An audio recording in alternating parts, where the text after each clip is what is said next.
அடுத்து வரும் நிகழ்ச்சியானது ஜாய்ஸ் மேயர் ஊழியங்களின் நண்பர்கள் மற்றும் பங்காளர்களால் தாங்கப்படுகிறது.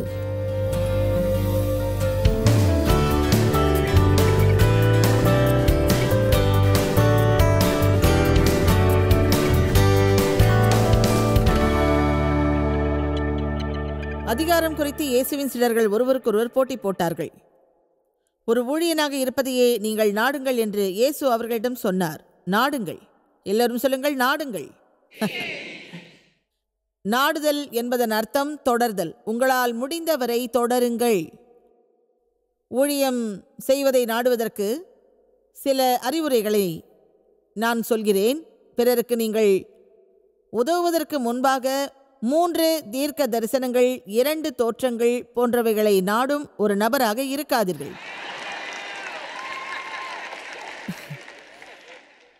ஓ தேவனே, இந்த சனிக்கிழமை என்னுடன் பணிபுரியும் ஒருவருக்கு நான் உதவி செய்ய வேண்டுமா? அதை எனக்கு சொல்லுங்கள் தேவனே. உங்கள் உறுதிக்காக காத்திருக்கிறேன் தேவனே. தேவனே, இப்போது பேசுவது நீங்கள் தானா? அதையெல்லாம் நான் கடந்து வந்திருக்கிறேன். முடிவாக நான் அறிந்தது இதுதான். அப்படி தேவன் சொல்லாவிட்டாலும் பிறருக்கு நாம் உதவுவதால் அவர் வெறுப்படைய மாட்டார். நான் அந்த முனையில் இருப்பதை விட்டு இந்த முனையில் இருப்பேன். இப்போது ஒரு வார்த்தையை உங்களுக்கு நான் சொல்ல போகிறேன். அந்த வார்த்தை இதுதான். தேவன் சொல்லியிருக்கிறார், பிறருக்கு நன்மை செய்ய எந்த ஒரு உத்தரவும் தேவையில்லை. அதுதான் இன்றைக்கான வார்த்தை, எனது தீர்க்க தரிசனம்.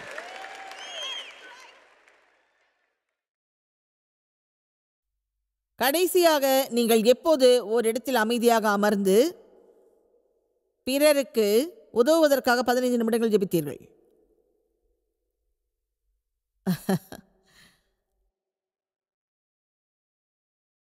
அந்த ஜெபம் இப்படி இருந்ததா? அதை பற்றி நாம் 1 நிமிடம் சிந்திப்போம். பிறருக்கு உதவ வேண்டும் என்ற எண்ணம் எனக்கு பல வருடங்களாக உள்ளது. நேர்மையாக நான் சொல்கிறேன், அப்படித்தான் என் செயலும் இருந்தது. பிறருக்கு நான் எப்படி உதவலாம் என்று நினைக்கும் போது தேவன் எனக்கு சிலவற்றை காட்டுவார். அதை குறித்து நான் பரவசம் அடைவேன். அப்படிப்பட்ட ஒரு உற்சாகம் நமக்கு ஏற்பட்டால் பரிசுத்த ஆவியின் மூலம் தேவன் நமக்கு சொல்வார், எனக்கு இது பிடிக்கிறது, இந்த திட்டம் பிடிக்கிறது. எனவே இந்த நாள் முழுவதும் இங்கே அமர்ந்தபடி நம்மை பற்றியே நினைக்காமல் இருப்போம். ஓ தேவனே, எனக்கு இந்த 24 மணி நேரத்திற்குள் விடிவு காலம் வராவிட்டால் எப்படி என்னால் பிறருக்கு உதவ முடியும்? எனக்கு ஒரு விடிவு காலம் வராவிட்டால் நான் காப்பாற்றப்பட்டதாக நினைக்க மாட்டேன். இப்போது கூட என்னிடம் அப்படிப்பட்ட மக்கள் இருக்கிறார்கள். அதாவது என்னிடம் உள்ள வேலை செய்கின்ற பலர் மகத்தான ஊழியர்களாக உள்ளனர். அவர்களில் சிலரிடம் எதையாவது செய்யுமாறு நான் சொன்னால் அவர்கள் பதில் சொல்வது வியப்பாக இருக்கும். அவர்கள் சொல்வார்கள், என் சந்தோஷமே இதுதான். அது எனக்கு மிகவும் பிடிக்கும். உங்களுக்கு தெரியுமா, அவர்கள் அப்படித்தான். எனக்கு பிடிக்காதது பிறரிடம் எதையாவது எனக்காக செய்யுங்கள் என்று சொல்வேன். அவர்களும் சரி என்று சொல்வார்கள், ஆனால் எதையும் செய்ய மாட்டார்கள். நீங்கள் என் முதலாளியாக இருக்கிறீர்கள், ஆனால் இது மிகவும் கஷ்டம். இது மகிழ்ச்சியானது. பிறர் நம்மிடம் எதையாவது செய்யுமாறு சொன்னால் இது எனக்கு சந்தோஷம், இது எனக்கு மகிழ்ச்சி, இதை செய்வது எனக்கு ஆனந்தம் என்று நாம் சொல்வோம். இப்படி உட்கார்ந்து ஓகே ஓகே. நாம் எல்லோரும் தேவனின் ஊழியர்கள், கிறிஸ்துவின் ஊழியர்கள். வேதவசனங்கள் ஏராளமாக நம்மிடம் உள்ளன. ஒரு சிலவற்றை உங்களுக்காக படிக்கிறேன். 1 பேதுரு 2:16. விடுதலை உள்ள மனிதராயிருந்தும் உங்கள் சுயாதீனத்தை தீமைக்கு மறைவாக கொண்டிராமல் தேவனுக்கு அடிமைகள் போல் வாழுங்கள். எல்லோரும் சொல்லுங்கள், நான் ஊழியம் செய்ய உள்ளேன். எபேசியர் 6ஆம் அதிகாரம் வசனம் 5 முதல் 7 வரை. வேலைக்காரரே, நீங்கள் கிறிஸ்துவுக்கு கீழ்ப்படுகிறது போல உலகத்தில் உங்கள் எசமான்களா இருக்கிறவர்களுக்கும் பயத்தோடும் மரியாதையோடும் கபடமற்ற மனதோடும் கீழ்ப்படியுங்கள். வசனம் 6, மனிதருக்கு பிரியமாயிருக்க விரும்புகிறவர்களாக பார்வைக்கு வேலை செய்யாமல் கிறிஸ்துவின் வேலைக்காரராக முழு மனதோடு தேவனுடைய சித்தத்தின்படி செய்யுங்கள். நினைவிருக்கட்டும், நாம் இப்படி சொல்ல வேண்டும்: உமக்கு நன்றி இயேசுவே, என் வாழ்வில் நீர் செய்துள்ளவைகளுக்காக நன்றி. உமக்கு நன்றி இயேசுவே, என் வாழ்வில் நீர் வழங்கியுள்ள வளர்ச்சிகளுக்காக நன்றி. என் வாழ்வில் நீர் செய்த அனைத்திற்கும் நன்றி இயேசுவே. உமக்கு நன்றி உள்ளவளாக என்னை வைத்திருப்பதற்கு முதலில் நன்றி. நான் உதவக்கூடிய யாரையாவது எனக்கு காட்டுவீராக. பிறருக்கு நான் என்ன செய்வதென்று எனக்கு காட்டுவீராக. இப்படி சொல்வது உங்கள் உள்மனதில் எவ்வளவு மகிழ்ச்சியை தருகிறது என்று நீங்கள் உணரலாம். இது உங்கள் வாழ்வில் மேலும் மேலும் பலனை அதிகரிக்கும். அதை நான் விசுவாசிக்கிறேன். அங்கே நீங்கள் அமைதியாக இருந்தால் நாங்கள் அங்கே வருவோம். நேர்மையாக சொல்கிறேன், நமது பிரச்சனை பலவிதமாக இருக்கும். நான் எல்லோரையும் குறிப்பிட்டு சொல்லவில்லை. சிலருக்கு அதில் பிரச்சனை இருக்கும். நீண்ட காலமாக எனக்கு அப்படி இருந்தது. அதற்கு காரணம், நமது தேவைகளை மட்டுமே நாம் நினைக்கின்றோம். நம்மிடம் இல்லாததை பற்றியும் பிறர் நமக்கு செய்ய வேண்டியதை பற்றியும் மட்டுமே நினைக்கிறோம். அதை மீண்டும் சொல்வது அவசியமா?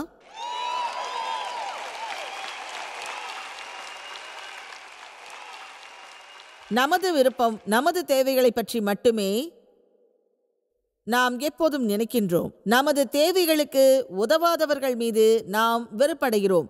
நான் சொல்வதை நீங்கள் பாராட்டுகிறீர்களா?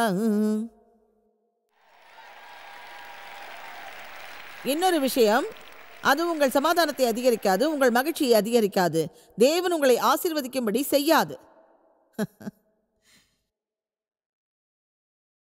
உங்களை எது ஆசீர்வதிக்கும் என்பதை இப்போது நான் சொல்கிறேன். நீங்கள் மேற்கொள்ளும் பிரச்சனைகள் எதுவாய் இருந்தாலும் அதன் நடுவே இப்படி சொல்லுங்கள்: தேவனே, இது என்னை புண்படுத்துகிறது, இது எனக்கு கடினமாய் உள்ளது, அதற்காக நான் ஜெபிக்கிறேன். அதை நீர் சரியாக்கி எனக்கு ஒரு வளர்ச்சியை தருவீர்கள் என்று காத்திருக்கிறேன். நான் ஆசீர்வாதமாக இருக்கக்கூடிய ஒருவரை எனக்கு காட்டுவீராக. என்று நான் போதிக்கும் இந்த நற்செய்தியில் இது மிகவும் முக்கியம் என்று நான் நினைக்கின்றேன். எனவே உங்களை நான் கேட்டுக்கொள்வது என்னவென்றால், இங்கிருந்து சென்றவுடன் இது குறித்து தொடர்ச்சியாக நீங்கள் ஜெபிக்க வேண்டும். நேற்றே உங்களிடம் நான் சொன்னேன், பணிவு உங்களை தேடி வராது. அதற்காக நீங்கள் ஜெபித்தால் உங்கள் வாழ்வில் உள்ள பெருமிதத்தின் நடுவே பணிவை எப்படி அடைவதென்று தேவன் உங்களுக்கு காட்டுவார். அதை தாங்கள் செய்வதில்லை என்று அநேக மக்கள் என்னிடம் ஒப்புக்கொண்டுள்ளார்கள். நீங்கள் அறிவீர்கள், அநேக நேரங்களில் பயனற்ற விஷயங்களுக்காக நாம் ஜெபிக்கிறோம். அதே சமயம் தேவனின் இருதயம் விரும்பும் வகையில் போதுமான அளவுக்கு நாம் ஜெபிப்பதில்லை. வேதம் சொல்கிறது, தேவனிடம் நாம் கேட்பதற்கு முன்பே நமது தேவையை அவர் அறிவார். எனவே அதை பற்றி நாம் கவலைப்பட வேண்டிய அவசியம் இல்லை. அதற்காக ஒவ்வொரு நாளும் காத்திருக்க வேண்டிய அவசியமும் இல்லை. தேவனுக்கு நம் தேவைகள் தெரியும். எனவே பிறருக்கு ஒரு ஆசீர்வாதமாய் இருப்பதில் ஓய்வில்லாமல் இருங்கள்.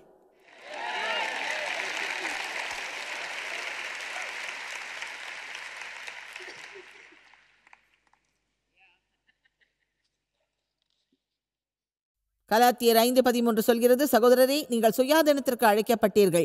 இந்த சுயாதீனத்தை நீங்கள் பாவ இயல்புக்கேற்றபடி அனுசரியாமல் அன்பினாலே ஒருவருக்கொருவர் ஊழியம் செய்யுங்கள். அதாவது ஒருவருக்கொருவர் உதவி செய்யுங்கள் என்று சொல்லப்பட்டிருக்கிறது. ஊழியம் செய்வதிலிருந்தும் கொடுப்பதிலிருந்தும் அன்பை பிரிக்க முடியாது. உன்னை நேசிக்கிறேன்.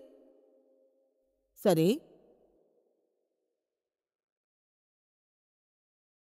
அப்புறம்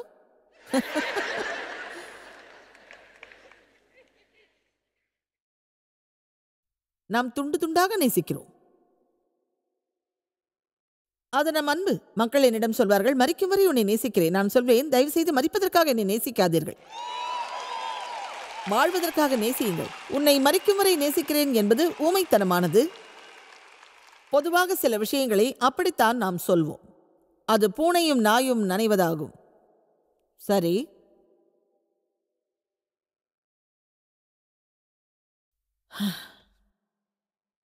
அருமையான வசனங்கள் நிறைய உள்ளன. அதை எப்போதும் நாம் கடைபிடிக்க வேண்டும்.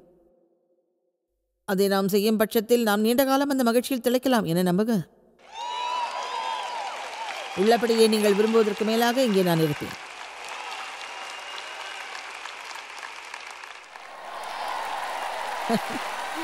நன்றி.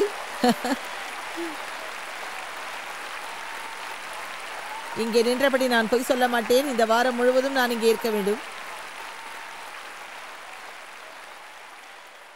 அது சரி. நீங்கள் இயேசுவை பற்றி நன்றாக அறிவீர்கள். அவர் மரித்த பின்பு மரித்ததிலிருந்து உயிர்த்தெழுந்தார். 3வது முறை அவர் சீடர்களுக்கு முன்னால் தோன்றிய போது என்ன செய்தார்? அவர்களுக்கு உணவு கொடுத்தார். யோவான் அதிகாரம் 21, அதை நீங்கள் அவசியம் அறிய வேண்டும். அதை பேசுவதற்கு இன்று எனக்கு நேரம் இல்லை. அவர்களுக்கு முன்பாக அவர் தோன்றினார். அவர்கள் மீன் பிடித்தார்கள். ஆனால் போதுமான மீன் அவர்களுக்கு கிடைக்கவில்லை. அவர் சொன்னார், நீங்கள் தவறான பக்கத்தில் வலை வீசுகிறீர்கள் என்று. சில நேரங்களில் அதுதான் நமது பிரச்சனை. நாம் மீன் பிடிக்க செல்வோம், ஆனால் சரியான இடத்தில் வலையை வீச மாட்டோம். அதற்கு பிறகு அவர்கள் செய்தது வேத வசனத்தில் உள்ளது. அவர்கள் ஏராளமான மீன்கள் பிடித்தார்கள். அதை இழுத்து வர சிரமப்பட்டனர். இயேசு அவர்களுக்கான உணவை கடற்கரையில் சமைத்தார். வாருங்கள், உண்ணுங்கள் என்றார். உங்களை பற்றி எனக்கு தெரியாது. வேத வசனத்தில் அது ஒரு அருமையான விஷயமாகும். எனவே தான் கருதுவதையே தேவன் சொன்னார். மரித்தெழுந்த இயேசு தமது சீடர்களுக்காக உணவு சமைத்தார். அதை பார்த்து தான் தேவுக்கு உணவு சமைக்கிறதுல நான் ஆர்வமாக இருக்கேன்னு சொல்லலாம்.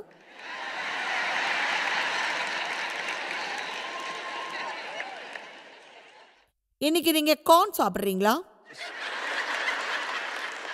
நீங்க போற வழியில ஏன் ஒரு சாண்ட்விச்சை வாங்கி சாப்பிடக்கூடாது? சரியா? உண்மையை சொன்னால் அவருக்காக நான் அடிக்கடி சமைப்பதில்லை. காரணம், எனக்கு போதிப்பதற்கே நேரம் சரியா இருக்கிறது.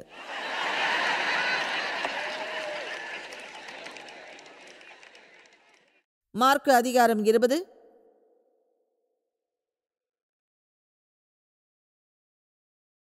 வசனம் 17 தொடங்குவோம்.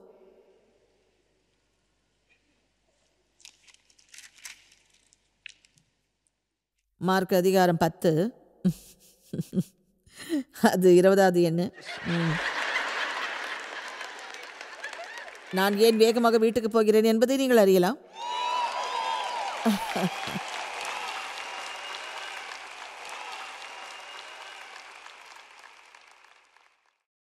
பின்பு அவர் புறப்பட்டு வழியில் செல்லும்போது ஒருவன் முழங்கால் படியிட்டு, நல்ல போதகரே, நித்திய வாழ்வை உரிமையாக்கிக் கொள்ளும்படி நான் என்ன செய்ய வேண்டும் என்று கேட்டான். அதற்கு இயேசு, நீ என்னை நல்லவன் என்று ஏன் சொல்கிறாய்? தேவன் ஒருவர் தவிர நல்லவன் ஒருவனும் இல்லையே.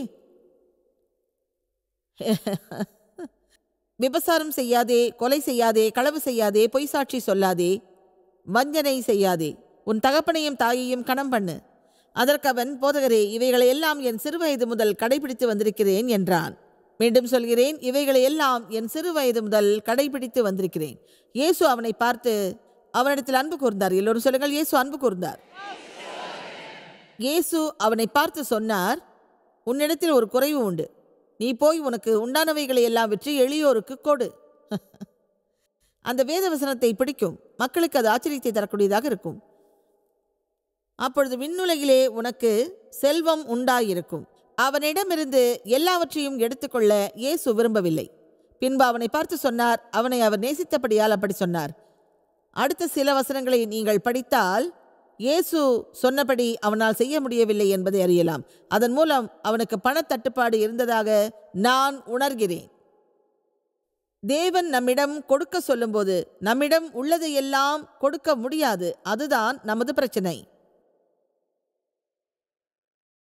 தங்களால் ஒன்றை செய்ய முடியாது என்று நினைக்கும் போது மக்கள் அதிர்ச்சி அடைவது வேடிக்கையாக இருக்கும். வசனம் 22, அவன் மிகுந்த செல்வந்தனாய் இருந்தபடியால் இந்த வார்த்தையை கேட்டு மனம் தளர்ந்து வருத்தத்தோடே போய்விட்டான். இதை நான் நேசிக்கிறேன், மிகுந்த செல்வந்தனாய் என்பதை. அவனிடம் நிறைய ஆஸ்தி இருந்தது. அப்பொழுது இயேசு சுற்றி பார்த்து தம்முடைய சீடரை நோக்கி, செல்வந்தர்கள் தேவனுடைய ராஜ்யத்தில் நுழைவது எவ்வளவு அரிதாய் இருக்கிறது என்றார். நாம் அதிக பணம் வைத்திருப்பது ஒன்றும் தவறல்ல. தேவன் அதை விரும்புகிறார், நம்மை ஆசீர்வதிக்கிறார். அதே சமயம் நமது தேவைகளை மட்டும் நாம் சந்திப்பதை அவர் விரும்பவில்லை. நாம் பிறருக்கு ஆசீர்வாதமாக இருப்பதையே விரும்புகிறார். ஆனால் நம்மிடம் கூடுதலான பணம் இருந்தால் அதை பதுக்கி வைக்கின்றோம். பிறகு அதுவே நம் வாழ்வில் ஒரு பிரச்சனையாகிறது. நாம் எதற்கும் முதலாளிகள் அல்ல என்பதை எல்லோரும் உணர வேண்டும். நாம் பொறுப்பாளர்கள். நல்லா இருக்கே.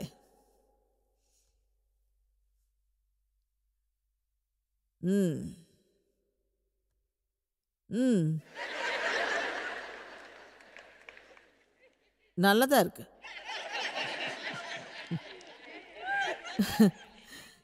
இந்த சூழ்நிலையில் ஒரு மாற்றம் தெரிகிறது.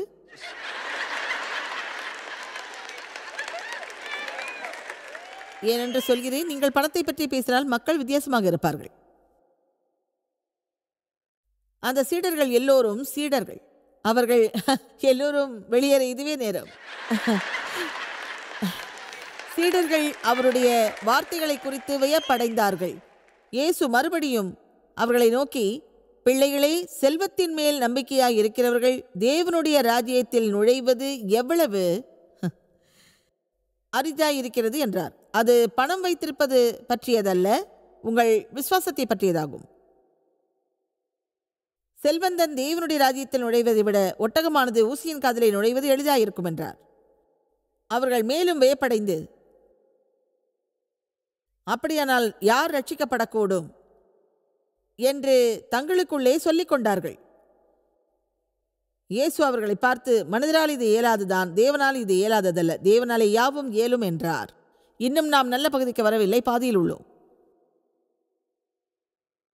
அப்பொழுது பேதுரு அவரை நோக்கி, இதோ நாங்கள் அனைத்தையும் விட்டு உம்மை பின்பற்றினோமே என்று சொல்லத் தொடங்கினான். எங்கள் வீட்டை விட்டு வெளியேறினோம், தொழிலை விட்டு வெளியேறினோம், எல்லாவற்றையும் விட்டுவிட்டு உமது சீடர்களாக உம்மை பின்பற்றினோம். அடுத்த வசனம் 29. இயேசு மறுமொழியாக, எனக்காகவும் நற்செய்திக்காகவும் வீட்டையாவது சகோதரரையாவது சகோதரிகளையாவது தகப்பனையாவது தாயையாவது மனைவியையாவது பிள்ளைகளையாவது நிலங்களையாவது விட்டவன் 100 மடங்காக அதை பெறுவான் என்றார்.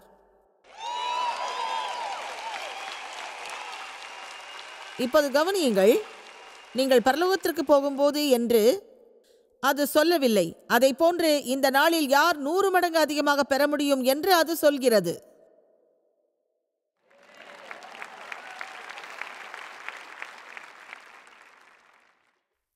அவர்கள் எதை கொடுத்தார்கள்? வா.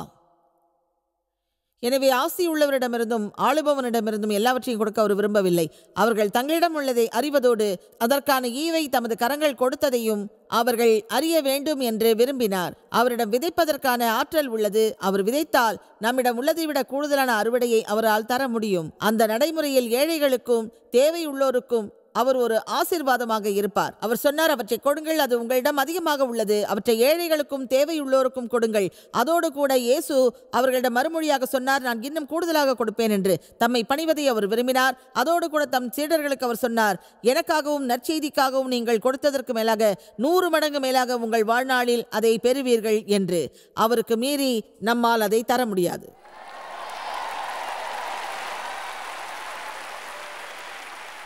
அதை நேசிக்கிறேன். இப்போது எனக்கு வயது 70 உள்ள ஒரு நிலையில் அவரது தொடர்பை பற்றி நான் பின்னோக்கி பார்க்கிறேன். கொடுப்பதை பற்றி அநேக விஷயங்களை நான் அறிந்தேன். அந்த அளவுக்கு இப்போது நாம் கேட்பதில்லை. நேர்மையாக சொன்னால், பணத்தை பற்றி நாம் பேசத் தொடங்கினாலே அநேக மக்கள் கொதிப்படைகிறார்கள். ஒரு வகையில் அதை போதிப்பது ஒரு போதகருக்கு கடினமான ஒரு விஷயமாகும். ஆனால் மக்களுக்கு அதை பற்றி போதிப்பது அவசியம். ஏனென்றால் அது அவர்கள் வாழ்வில் நம்ப முடியாத அளவுக்கு ஆசீர்வாதத்தை வழங்கும். நீங்கள் மிக பெருந்தன்மையோடு இருந்தால் உங்கள் வாழ்வில் அதிகமான அற்புதங்களை பெறலாம். ஆனால் உங்கள் எண்ணம் சரியாக இருக்க வேண்டும். உண்மையிலேயே மக்களுக்கு நீங்கள் உதவ வேண்டும். நீங்கள் தேவனோடு இணைந்து பிறருக்கு உதவி செய்வதில் விருப்பமாக இருந்தால் தேவனின் ஆசீர்வாதம் உங்களை தொடர்ந்து வருவதோடு உங்களை முந்திச் செல்லும். நீங்கள் ஆசீர்வாதத்தை பின்தொடர வேண்டியதில்லை, அது உங்களை பின்தொடரும். தேவனே இன்று நான் யாருக்கு உதவுவதென்று எனக்கு காட்டுகிறார்கள். என்னிடம் ஏராளமான கற்பனைகள் உள்ளன. அதே சமயம் நான் மிக நல்லவர், ஆவிக்குரியவர் என்று கூறுவதற்கு நான் விரும்பவில்லை. இன்று காலை கூட நான் நினைத்தேன், மைக் எங்கள் குழுவில் ஒரு போதகராக இருப்பதால் அவரிடம் கேட்க விரும்புகிறேன். அவரிடம் எங்களுக்காக வேலை செய்யும் தனிமையில் உள்ள பெண்களை பற்றி கேட்க விரும்புகிறேன். அவர்கள் பண நெருக்கடியில் இருக்கின்றார்கள். அவர்களுக்காக சில பரிசு கூப்பன்களை நான் வழங்கப் போகின்றேன். அதன் மூலம் அவர்கள் பிள்ளைகளுக்கு ஒரு நல்ல மதிய உணவு வழங்கும் ஆசீர்வாதம் கிடைக்கும். பிறகு உதவி செய்வதில் அநேக விஷயங்களை நம்மால் செய்ய முடியும். எனவே இப்படி நடிப்பதை இதோடு நிறுத்துவோம். என்ன செய்யறதுன்னு எனக்கு தெரியல. அப்படியா? அதற்காக சில ஆலோசனைகளை நான் வழங்குகிறேன். அவை எல்லாவற்றையும் உங்களுக்கு பிறகு சொல்கிறேன். உங்கள் பார்க்கிங் பிளேஸை நீண்ட நேரம் காத்திருக்கும் ஒருவருக்கு வழங்கலாம்.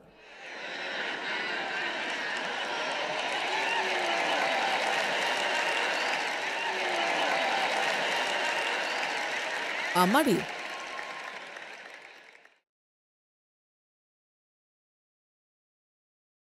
உங்களுக்கு முன்னே ஒரு கடையில் சிறிது பொருட்களை வாங்க வந்தவர்கள் காத்திருப்பார்கள். அவர்களுக்கு வழி விடுங்கள்.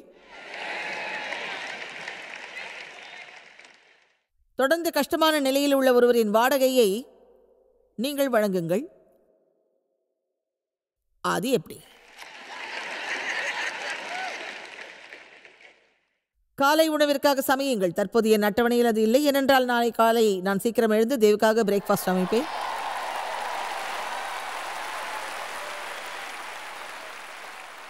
உங்களை இப்போது நான் கேட்கிறேன், நாளை உங்களுக்கு தேவையானதை குறைவில்லாமல் சமையுங்கள். யார் காலையாவது பிடித்து விடுங்கள். தேவ், யார் காலையாவது பிடிச்சு விடுங்க. தேவ், அதாவது மைல் கணக்கில் இங்கே நடந்து வந்து கால்வலியோடு இங்கே இருக்கும் யார் காலையாவது பிடித்து விடுங்கள்.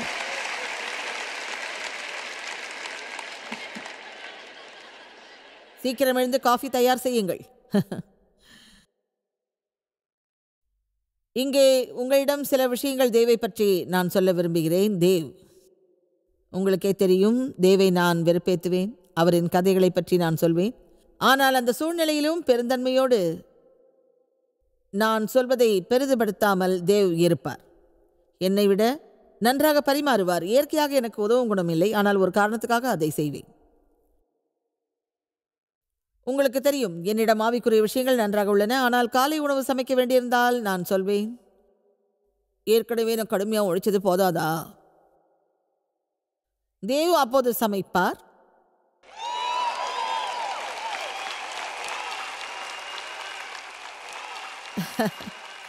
எனவே தேவ் ஒரு நல்ல எடுத்துக்காட்டு. ஆண்களுக்காக இதை நான் சொல்கிறேன், எல்லா ஆண்களுக்காகவும்.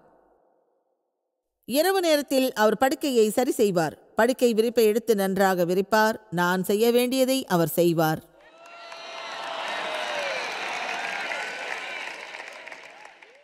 என் கண்கள் வறண்டிருக்கும், அதை அவர் ஈரப்படுத்துவார். ஒவ்வொரு நாள் காலையிலும் என் கண்ணுக்காக அவர் அதை தயாராக வைத்திருப்பார்.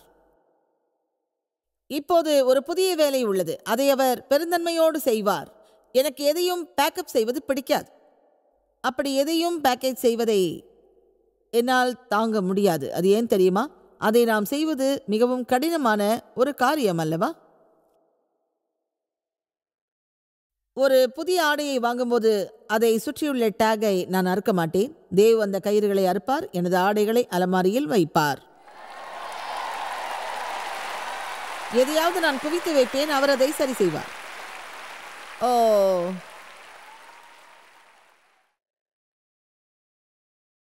என் ஹீட்டிங் பேடை சூடுபடுத்துவார். என் கழுத்தை சுற்றிலும் ஒரு சிறிய படியை கட்டுவேன், அதை அவர் சூடேற்றுவார். நாற்காலியில் அமர்ந்து டிவி பார்ப்பேன், பிறகு எழுந்திருப்பேன். அவர் சொல்வார், உனக்கு என்னம்மா வேணும்? நான் கொண்டு வரேன்.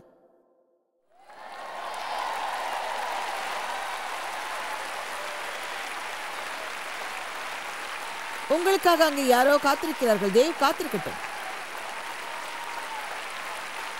நீங்க தான் ஆம்பளை, உண்மையான ஆம்பளை. இதை நான் உங்களிடம் வெளிப்படையாக சொல்ல காரணம், இதை சரியானபடி நீங்களும் செய்வீர்கள் என்பதற்காக. என் குறிக்கோள் சரியில்லாமல் இருக்கலாம், அது எனக்கு தெரியாது. தேவ் என்னை மிகவும் பாதுகாப்பார். சில நேரங்களில் அது எனக்கு மிகவும் கடினமாக இருக்கும். எனவே தேவை பாராட்டுங்கள்.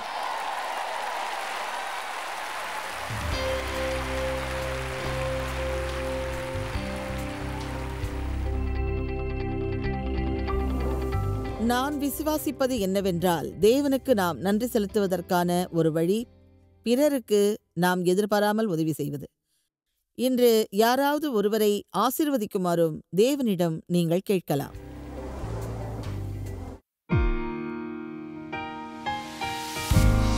இந்த ஊழியத்தை உலகமெங்கும் சாத்தியமாக்கும் நண்பர்களுக்கும் பங்காளர்களுக்கும் எங்களது நன்றியையும் பாராட்டுகளையும் தெரிவிக்கிறோம். ஒன்றாய் இணைந்து நாம் பசி உழவுகளை போஷித்து உடைகளை கொடுத்து தேசங்களுக்கு சுவிசேஷத்தை சொல்லி வருகிறோம்.